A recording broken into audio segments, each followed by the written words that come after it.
صلوات پڑھی محمد و آل محمد۔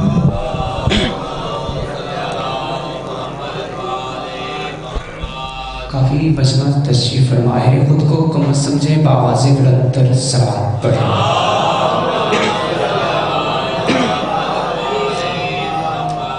اجازت ہے نوکری کا آغاز کیا جائے۔ اعوذ باللہ من الشیطان الرجیم،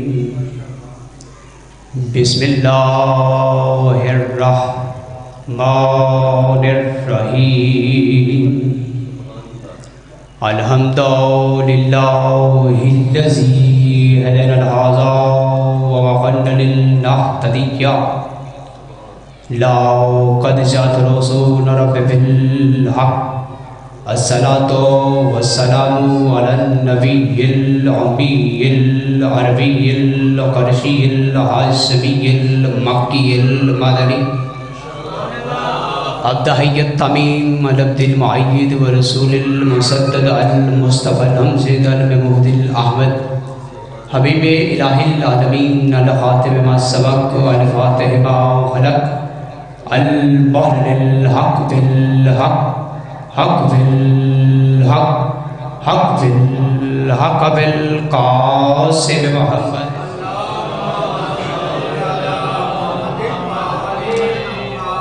وعلى أهل بيتك الطيبين الطاهرين المعصومين المظلومين الذين أعوذهم الله ونور الساعة وطهرهم تطهيرا۔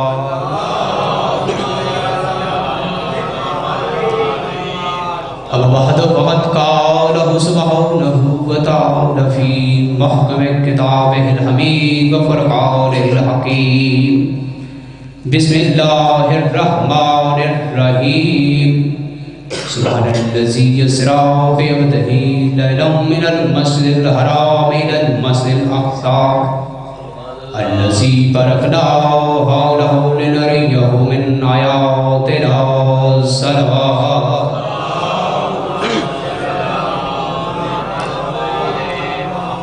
وقت بھی بہت قلیل ہے اور آج کل آپ سمجھتے ہیں کہ میں بغیر دعوت کے تو آتا نہیں بھائی، اور طبیعت بھی بولنا ساز ہے، اور بانی کی حیثیت سے یہاں پیش ہوں تو بہت چند منٹوں میں نوکری پیش کرنا چاہتا ہوں۔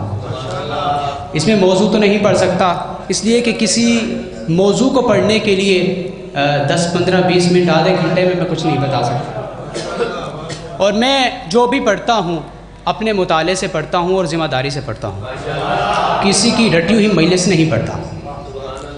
تو میں نے کہا کہ پروردگار عالم نے یہ ہمارے اوپر احسان کیا ہے کہ ہم سینہ ٹھوک کر اور آنکھوں میں آنکھیں ڈال کر یہ کہہ سکتے ہیں کہ ہمیں اللہ نے سمجھایا ہے کہ محمد اور علی کون ہے، اور محمد اور علی نے بتایا ہے کہ وہ اللہ کون ہے۔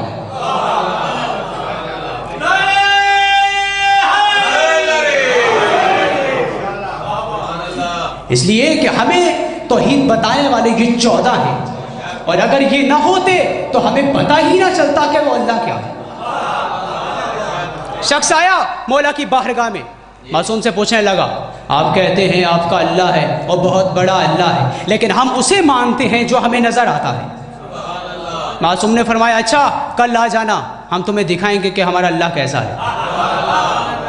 اور آیا، جب کل آیا تو امام دوپہر کا وقت تھا، امام نے ہاتھ پکڑا، وہاں لایا بہت جہاں پہ دھوپ تھی، امام نے کہا سر اٹھا، اور سر اس نے اٹھایا، امام نے کہا سورج کی طرف دیکھ، اس نے سورج کی طرف دیکھا، جیسے ہی سورج کی طرف دیکھا دونوں ہاتھوں کو آنکھ پہ رکھ کے کہا یا مولا میں یہ نہیں دیکھ سکتا، میری آنکھیں چندیا رہی ہیں۔ تو اس وقت امام نے کہا عقل کا اندھا جس کے نور کے ٹکڑے کو ایک لمحہ نہیں دیکھ سکتا، اس اللہ کو دیکھنا چاہتا ہے۔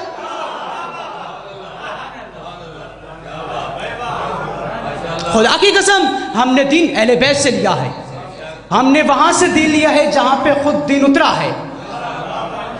خدا کی قسم اللہ تمہارے اور میرے سجدہ کرنے پر فخر محسوس نہیں کرتا، نہیں کرتا بھائی، تمہارے اور میرے سجدہ کرنے سے اللہ فخر محسوس نہیں کرتا، وہ تب فخر محسوس کرتا ہے جب اسے 14 سجدہ کرتے ہیں۔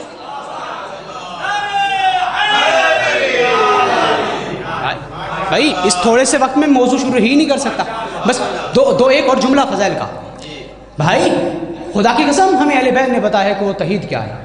خود مولا فرماتے ہیں علامہ مجلسی علیہ الرحمہ نے کتاب التوحید میں لکھا, اور کیا لکھا کہ مولا خود فرماتا ہے کہ اگر یہ علی نہ ہوتا تو وہ علی نہ پہچانا جاتا. بھائی کیا سن رہے ہو, بھائی کیا سن رہے ہو؟ میں تمہیں کہہ رہا ہوں کہ اگر یہ 14 نہ ہوتے تو اس کی پہچان نہ ہوتی. توحید اگر آ گئی تو پھر بچایا بھی توحید کو انہوں نے.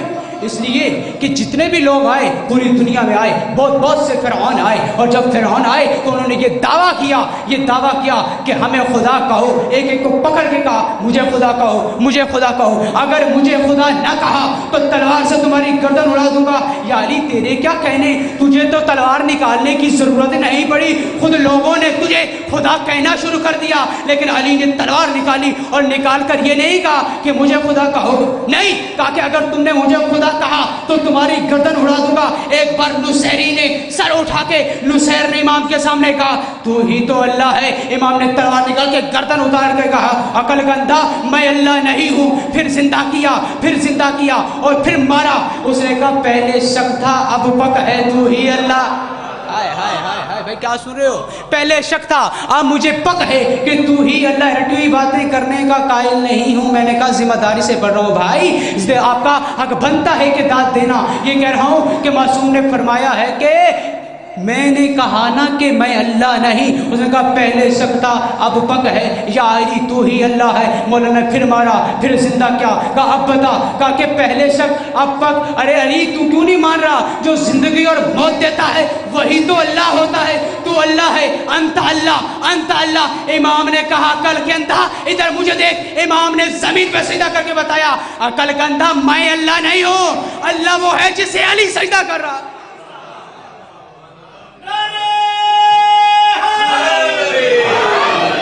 میں نے جس آیت کا آغاز کیا میں نے آپ کو کہا نا کہ اس وقت میں نہیں پڑھ سکتا.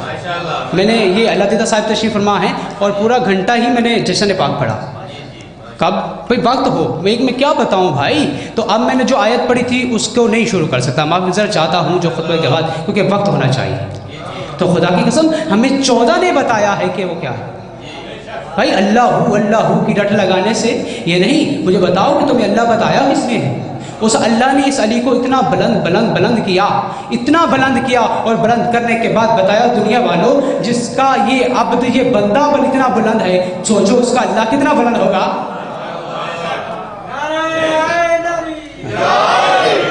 بس یہی ارمان ہے, جتنے فضائل تھے, اور حسین کا یہی قصور تھا کہ علی کا بیٹا تھا.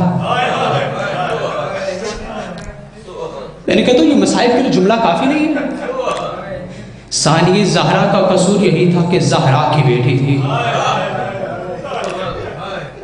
یہ حسین تمہارے مولا حسین, ہاں میرے مولا حسین, ہم سب کے مولا حسین عزادارو, ہم سب کے مولا حسین کہ جس نے نماز شب میں دعا کی تھی پروردگارا مجھے ایک ایسی بیٹی دے دے جو مجھ سے بے پناہ محبت کرے اور میں اس سے بے پناہ محبت کروں.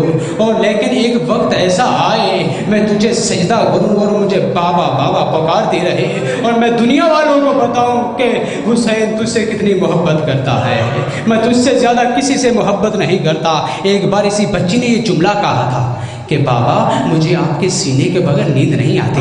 ہائے بابا مجھے آپ کے سینے کے بغیر نیند نہیں آتی. میں اس روایت سے پہلے ایک روایت آپ کے حوالے نہ کر دوں کہ یہ سکینہ 4 برس کی سکینہ, اس کا یہ 4 برس یہ وطیرہ رہا کہ جب بھی نماز کا وقت آتا تھا گھر میں بابا کا مصلی بچھاتی تھی, ساتھ اپنا مصلی بچھاتی تھی. اور ایک تو جب حسین آتے تھے واجبات ادا کر کے نوافل حسین گھر میں ادا کرتے تھے سکینہ کے ساتھ. سکینہ بابا کے ساتھ نماز پڑھتی تھی, حسین سکینہ کے ساتھ نماز پڑھتا تھا.